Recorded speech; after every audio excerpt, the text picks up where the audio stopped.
Thank you, and commissioners and budget committee members. I appreciate the chance to get to present to you today. I know you guys are getting tired, so I'll try to cut this as short as I can. So this is our disaster management budget presentation. And we have two mandatory programs. We have disaster management, which is mandatory by ORS 401. And then we also have our medical examiners, which is mandated by ORS 146. And I also just want to mention too that we do have a new MFR that we're working on that actually will go into place on July 1st. So we're kind of in we're finishing up the MFR and we needed to make updates to that. So we are now going into a new MFR on July 1st. So the numbers you'll see here today are for the MFR that we will be leaving. And then next year you'll see the new numbers. So for our revenue and expenses, so our general fund support is 56.88%, and our fund balance is 15.47, and our federal funding is 26.28. But I'd like to point out here that that federal funding is mostly pass through. At this time, we only have about $150 in that federal funding that actually goes to our operational budget. So a large part of our budget really is the general fund support. For our expenditures, we have, of course, personal services is our largest cost. Cost allocation 7.2%. The capital projects are related to primarily that federal funding that is passed through, because there are things that our partners buy, like trucks and those types of things. So that is what that capital cost is related to. Our summary of revenue. Just a couple things I'd like to point out here and talk about a little bit. I know a lot of my colleagues have talked about the one county today, and that is something that we support very much too here in disaster management in our two programs. So just, we do try to be, we are fiscally responsible. I fully believe that, and throughout the years, we have tried to make things more efficient and cutting costs where we can. And just a couple examples, 2 years ago, we worked with our technical services department to determine how we are working with and maintaining our laptop computers here in the EOC. And by the way, I am coming live to you from the EOC today. And how we maintain those and are able to work through some of those issues with TS. We were able to cut almost $30,000 from our allocated cost because of how we do that. And then some other things like our medical examiners, they purchase veterinary needles that are the same gauge that they need, and they are, of course, they're sterile and everything, but they're a third of the cost than if we were to go get the medical needles. So we're always trying to find those ways of, how do we save money and still do our jobs and do it, at top quality. We do continue to look at costs and how we can cut those. I do want to point out too that we do that carry forward dollars that we have is that $497,326, and that is making up about a third, I guess, of our needs for this year, and that is, of course, what we were pulling from last year into this year to help offset our costs this year, or offset the need for general fund this year. Next here is our department summary by fund. Just a couple things. Of course, this $2.2 million, a large part of that is the pass-through dollars that we have going to our local agencies here. That's mostly through our Urban Areas Security Initiative funding and Homeland Security funding. So this year for disaster management operations, we're looking at $848,000, a little over that from the general fund. And again, we have another $150,000 for the operations piece of that. And then of course, almost the $500,000 is coming from carry forward. The medical examiner's operation is almost 100% general fund. They do have a few dollars coming in from carry forward as well, and which makes up the rest of their needs there. So some of our major accomplishments, we do have COVID here first because we're kind of in the middle of that. We're very proud of the things that we've been doing here in the Emergency Operations Center. We actually opened on February 28th, and then we have been going day and night, weekends, since that happened. And we will continue to be open as long as needed. We are morphing according to needs, and different sections may expand or they may retract, just depending on what is going on and what our residents need, and moving forward and looking into the future. We have a big planning group that is actually working on, what are we going to be doing maybe for the next 6 months? And part of that planning, of course, is like, what if we do have another surge in the fall? What will that look like? We are doing coordination and collaboration, of course, with the Regional Disaster Preparedness Organization. We have meetings several times a week to make sure, or try to make sure as much as we can, that we are on the same page with many of the issues that we have going on here in our region. We're working very hard to make sure our vulnerable and underserved populations are getting food, personal hygiene, sheltering, behavioral health support, and other PPE as needed. And we're working very closely also with our hospitals and other healthcare providers to make sure that they have PPE as well. We have distributed our strategic national stockpile when we get it in, and we continue to get in more strategic national stockpile, which is PPE from the state. It goes from the federal government to the state and then to us. Outside of COVID, we've been doing a few other things as well. We have our Mount Hood evacuation framework, and we did have 2 exercises that were related to that framework. One of them was a large tabletop exercise. The other one was a full-scale exercise that we we're going to be doing on Mount Hood. However, because of COVID, that has now been delayed. We are working with the federal government right now because they were helping us put those together, to try to schedule that early next year. Our field planning and assessment documentation, excuse me, we are continuing to work on that. We do have a grant for that particular field planning, and that is actually regional wide. And the contract that we have and we pulled together is, of course, is UASI funding, but we did do it for the regions. So we're working very diligently to get that done. The funding for this ends at the end of October. And so we continue to work on that. So we have staff that has to be pulled off sometimes off of COVID to make sure this gets done. We don't want to lose that funding. 100% of our COOP plans are also done here at Clackamas County with all of our other departments. And we went to a web-based case system for our medical examiner's office, which helps us work much more smoothly with the state when it comes to our medical examiner's office. There were a total of 1,045 deaths that were investigated by the ME's office.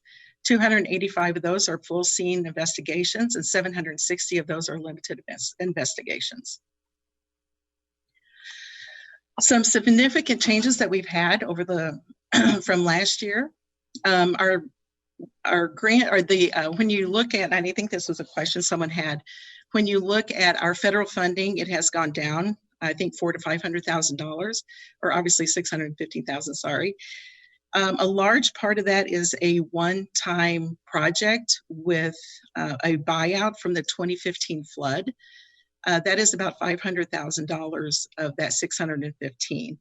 So that is not operational money, and it was just for a one-time project. And we are hoping to close hopefully by the end of this fiscal year, but it may go into the next fiscal year on that home and do that demolition.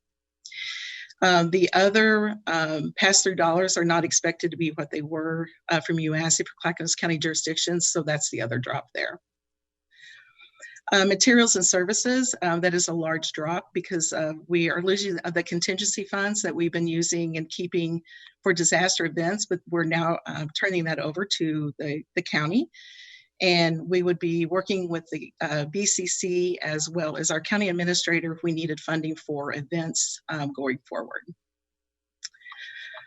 Other issues, just to let everyone know, because with COVID and trying to track dollars as efficiently as we can for this event, We had created organization 0162, which we plan to keep on the books for any time we have an emergency event and we need to run some dollars through the county. And then we also have program code 00132 again for that response. We have been using contingency funds that we have here in disaster management to cover some of the expenses that we have related to COVID. And we have been sending in that information through our budget requests as we've had to move some dollars around there. Just a couple things I want to be sure I answer that I believe some of you have had. I think there's a question about vehicles, and we do not plan on any vehicles in this year for us or for our medical examiners. And stabilization over the next few years. EMPG, which is our Emergency Management Performance Grant, which right now we're only getting $150,000 for at most. I think this year it's going to be $136,000 from what I saw.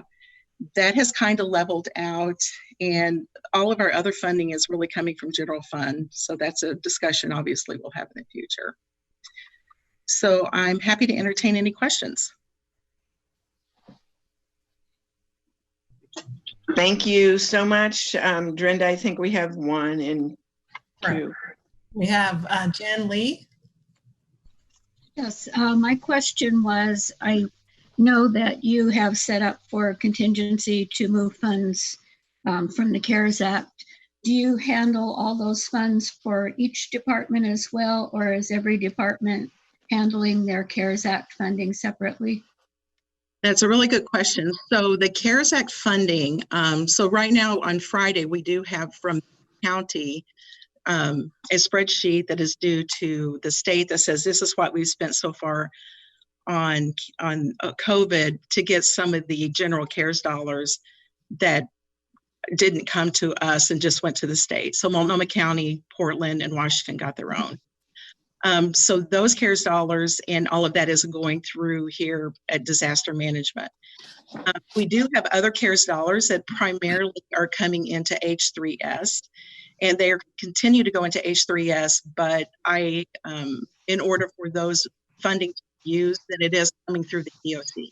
So I see it, I know it's there, and as command, I'm sign off on the funding. So it will be interesting to see on Friday what the total looks like for the request. Yes, and we're having meetings tomorrow on that, so I hope to know sometime tomorrow. Great, thank you. Mr. Feely.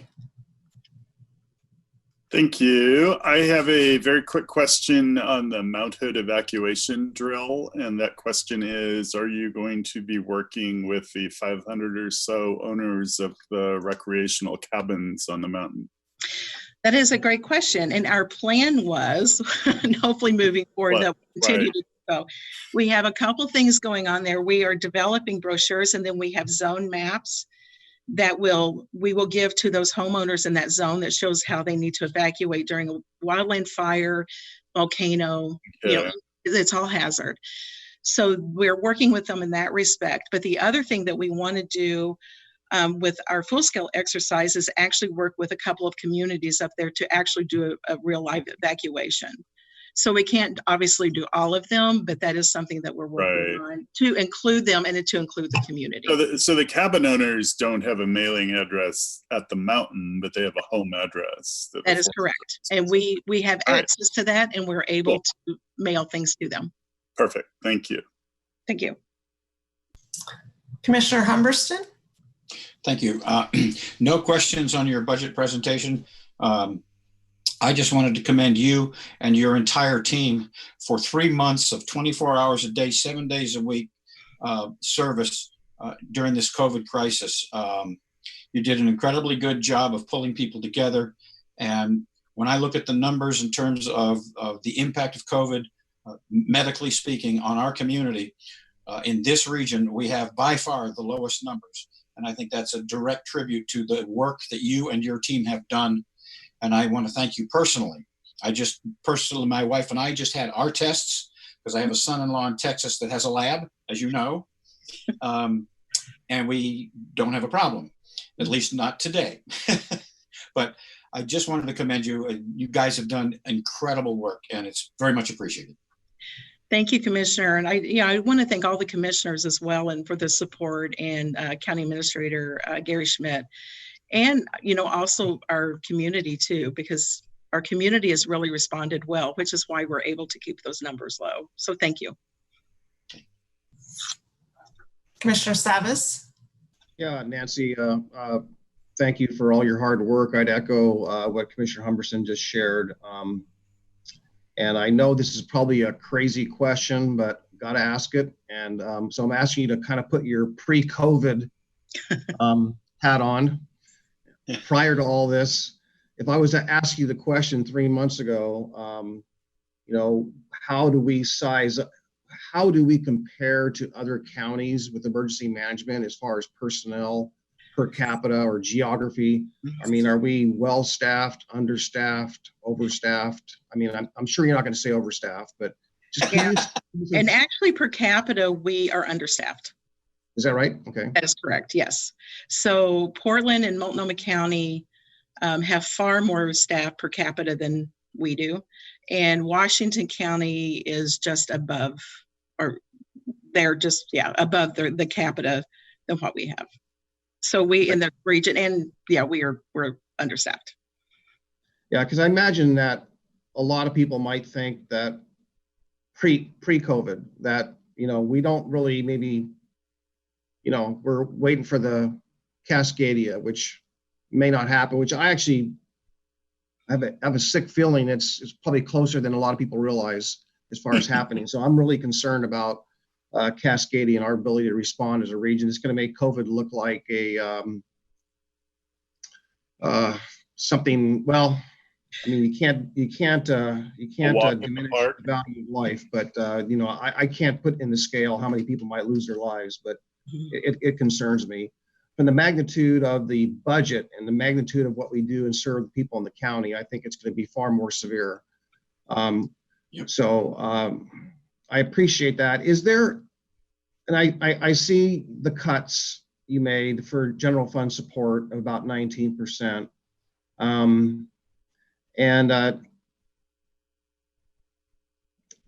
Have you had any new hires in the last 12 months? So I've had 2 vacancies in the last 12 months, and I have rehired for those, yes. Okay, thank you.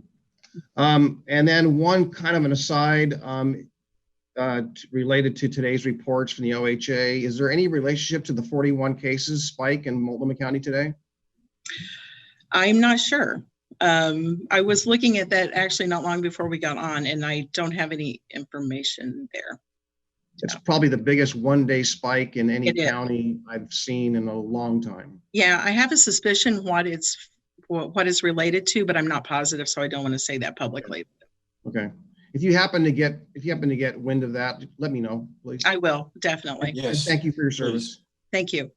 I do want to just say to Commissioner Savas, and whenever we do think about Cascadia, so there's a couple things there. The good thing is that we are the only ones impacted on the West Coast, right? So the rest of the country is able to assist us, and this is worldwide.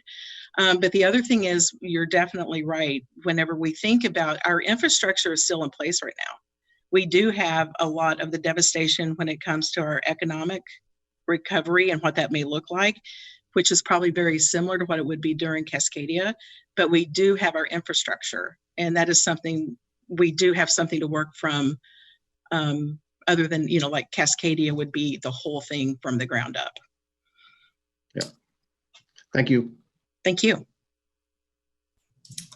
I see no other hands, Chair Parks.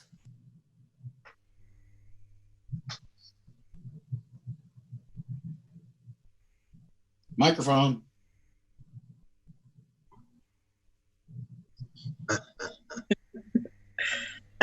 I'm sorry. I thought I did that. I was saying thank you very much for your presentation, but most especially, thank you for being the guardians of Clackamas County during this COVID. No matter what's going on out there, I'm still staying home. I've been here since March 11th and only been out 6 times. So I figure, I'm going to get used to it. So Yeah. So thank you so much, seriously, for not only COVID, but the other kinds of things that you do. We appreciate it. You're very welcome. Yeah.